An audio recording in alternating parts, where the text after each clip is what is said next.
আসসালামু আলাইকুম। এই শেষ সময়ে অফলাইন অনলাইন মিলিয়ে সাজেশনে যখন তোমাদেরকে 5 মার্কের এমসিকিউ ও 10 মার্কের কোশ্চেনের জন্য 15টা 20টা করে লেসন দেওয়া হচ্ছে এবং ফ্লোচার্ট সামারির জন্য আলাদা আলাদা করে 10-15টা করে লেসন দেওয়া হচ্ছে, ঠিক সেই সময়ে আমি তোমাদেরকে মাত্র 13 থেকে 14টা লেসন দেব ফ্লোচার্ট সামারি এমসিকিউ কোশ্চেন মোট 35 মার্কের জন্য। তুমি যে অনেক পড়েছো তার জন্য এইগুলো একটু গুরুত্ব দিয়ে দেখলেই হবে, আর যে কম পড়েছো সে এই শেষ সময়ে নিজের গ্যাপ পূরণ করার জন্য শুধু এইটুকু পড়েই পরীক্ষার হলে যেও ইনশাল্লাহ কমন পেয়ে যাবা।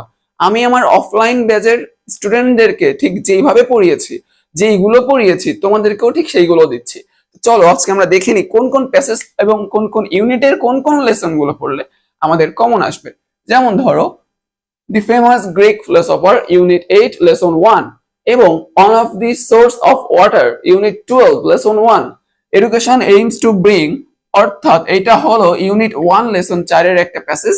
এআই হ্যাজ, এটা হলো ইউনিট 1 লেসন 2 এর একটা প্যাসেজ।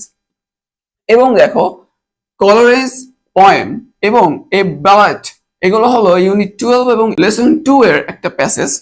এছাড়া দেখো অ্যাডোলেসেন্সের আমি কোনো প্যাসেজ আলাদা করে দাগিয়ে দিব না। অ্যাডোলেসেন্সের যে ইউনিট 9, এই ইউনিট 9 এর প্রত্যেকটা প্যাসেজ যতগুলো লেসন আছে প্রত্যেকটা লেসন তোমাদের জন্য সমান সমান ভাবে গুরুত্বপূর্ণ, শুধু এমসিকিউ বা সিকিউ এর জন্য নয়, এছাড়া সামারি এবং ফ্লোচার্ট প্রত্যেকটা জায়গার জন্য এই ইউনিট 9 এর অ্যাডোলেসেন্সের এই বছর প্রত্যেকটা জায়গায় ভেরি ভেরি গুরুত্বপূর্ণ। এর প্রত্যেকটা ইউনিট না পড়ে ভাইয়া তুমি পরীক্ষার হলে যাইও না।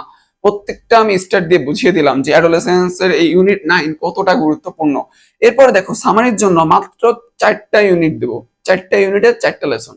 দেখো ইউনিট 10 এর লেসন 5, ইউনিট 6 এর লেসন 1, ইউনিট 8 এর লেসন 1 এবং ইউনিট 11 এর লেসন 1 সামারির জন্য। এবার আসি ফ্লো চার্টের জন্য। ফ্লো চার্টের জন্য ইউনিট 3 এর lesson 3, unit 1 lesson 4, unit 2 lesson 2 এবং ইউনিট 9 অর্থাৎ এই অ্যাডোলেসেন্স এর লেসন 2। এই lesson 2 very very very very important. এই লেসন 2 আসতেই পারে। এই অ্যাডোলেসেন্স যদি তুমি বাদ দিয়ে পড়ে যাও তাহলে তোমার জন্য অনেক বড় রিস্ক হয়ে যাবে।